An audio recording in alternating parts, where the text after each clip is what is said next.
بسم اللہ الرحمن الرحیم۔ السلام علیکم۔ کہتے ہیں کہ کسی جگہ ایک شخص رہتا تھا جس کے 3 بیٹے تھے۔ اس شخص نے اپنے ان تینوں بیٹوں کے نام عبداللہ رکھے ہوئے تھے۔ دن گزرتے رہے حتیٰ کہ اسے مرض الموت نے آن پکڑ لیا۔ اس نے اپنے تینوں بیٹوں کو بلا کر وصیت کی کہ عبداللہ کو وراثت ملے گی، عبداللہ کو وراثت نہیں ملے گی اور عبداللہ کو وراثت ملے گی۔ اس کے ساتھ ہی اس کی روح قبض ہو گئی۔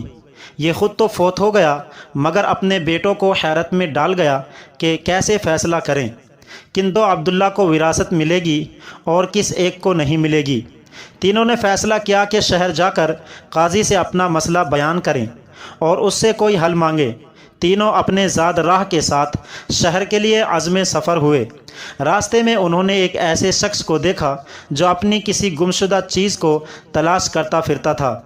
ان بھائیوں کے پوچھنے پر اس نے بتایا کہ اس کی اونٹنی گم ہو گئی ہے جسے وہ تلاش کرتا پھر رہا ہے۔ ایک عبداللہ نے پوچھا، کیا تیری اونٹنی ایک آنکھ سے کانی تھی؟ اس آدمی نے کہا، ہاں ہاں ایسا ہی تھا۔ دوسرے عبداللہ نے پوچھا، کیا تیری اونٹنی ایک ٹانگ سے لنگڑی تھی؟ تو اس آدمی نے جلدی سے کہا، بالکل صحیح، میری اونٹنی واقعی ایک ٹانگ سے لنگڑی تھی۔ تیسرے عبداللہ نے اونٹنی کے مالک سے پوچھا، کیا تیری اونٹنی کی دم کٹی ہوئی تھی؟ تو اس نے خوشی سے کہا، بالکل ٹھیک، میری اونٹنی کی دم بھی کٹی ہوئی تھی، بس اب جلدی سے بتا دو میری اونٹنی کہاں ہے۔ تینوں عبداللہ نے مل کر جواب دیا، بخدا ہمیں آپ کی اونٹنی کے بارے میں کوئی علم نہیں، ہم نے اسے ہرگز نہیں دیکھا۔ اونٹنی کا مالک ان کی یہ بات سن کر غصے سے پاگل ہو گیا۔ اس نے فیصلہ کیا کہ ان تینوں کو کھینچ کر قاضی کے پاس لے جائے۔ اسے پورا یقین تھا کہ اس کی اونٹنی یہ تینوں ذبح کر کے کھا چکے ہیں اور اب اپنے جرم کو چھپانے کے لیے جھوٹ بول رہے ہیں۔ اونٹنی والے نے جب تینوں کو اپنا ارادہ بتایا تو انہوں نے کہا، ہمیں کوئی اعتراض نہیں کیونکہ ہم خود بھی قاضی کے پاس ہی جا رہے ہیں۔ جب یہ چاروں قاضی کے پاس پہنچے تو اونٹنی والے نے قاضی سے اپنا قصہ بیان کیا۔ قاضی نے ان تینوں سے کہا، جس طرح تم تینوں نے اونٹنی کی نشانیاں بتائی ہیں اس کا ایک ہی نتیجہ نکلتا ہے کہ اونٹنی تم تینوں کے پاس ہے۔ بہتر ہے کہ تم اپنے جرم کا اعتراف کر لو۔ پہلے نے کہا، جناب عالی، ہم نے اونٹنی تو نہیں دیکھی تھی، ہاں البتہ اونٹنی کے آثار ضرور دیکھے تھے۔ جب میں نے اس سے کہا تھا کہ تیری اونٹنی ایک آنکھ سے کانی ہے تو میں نے دیکھا تھا کہ راستے کی ایک طرف کا گھاس تو خوب چرا ہوا تھا مگر دوسری طرف کا ویسے ہی باامان موجود تھا۔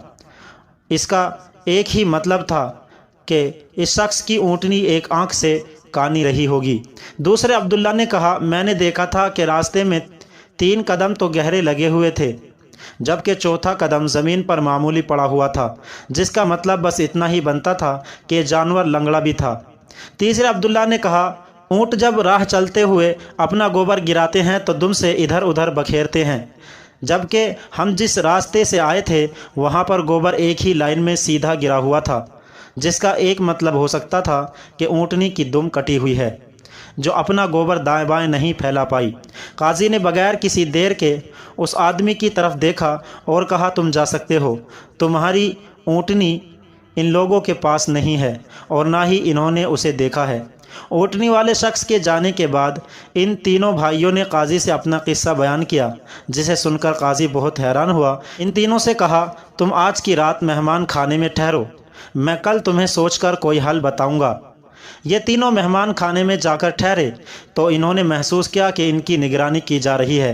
کچھ دیر بعد ان کے لیے کھانا لایا گیا جو گوشت کے پکے ہوئے سالن اور روٹیوں پر مشتمل تھا۔ پہلے نے کھانے کو دیکھتے ہی کہا، یہ سالن کتے کے گوشت کا بنا ہوا ہے۔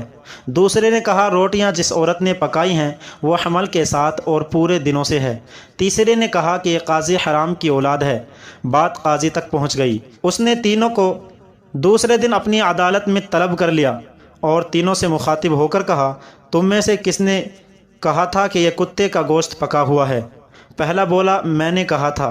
قاضی نے باورچی کو بلوا کر پوچھا تو اس نے اعتراف کیا کہ پکانے کے لیے کچھ نہیں تھا، تو اس کو شرارت سوجھی اور اس نے کتا مار کر اس کا گوشت پکایا اور ان کو کھانے کے لیے بھجوا دیا۔ قاضی نے پہلے سے پوچھا، تمہیں کیسے پتہ چلا یہ گوشت کتے کا ہے؟